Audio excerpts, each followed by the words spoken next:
Welcome to a special post-game edition of This Week in Auburn Sports. I'm Plainsman Sports Editor Eric Wallace, joined by Plainsman Sports reporter David McKinney.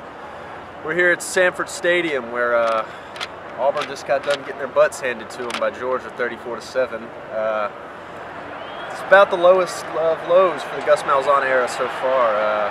Auburn's SEC championship hopes are out the window, and there's no way they're making it to the college football playoff this year. So it's hard to pick one area to start, of where Auburn lost tonight, but honestly, we'll start with the run game. I mean, Nick Chubb and Todd Gurley ran for basically all day on them today. Chubb and Gurley both put up more than 130 yards. I mean, they were arm tackling. I don't know who it was, but there was one play I saw somebody just do this to Todd Gurley, the tackle, Nick Chubb, and I mean, guys like those who are just huge, big backs who are running hard, running downhill, running fast. I mean, arm tackles aren't going to cut it with guys like those.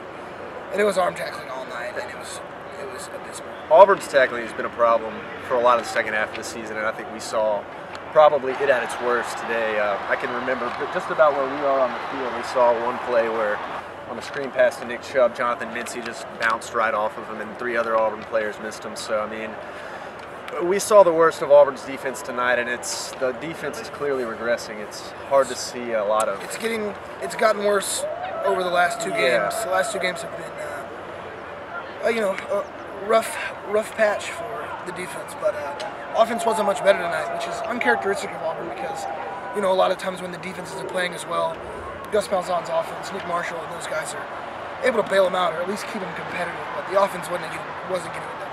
Yeah, it's far and away the worst offensive performance of the Malzahn era.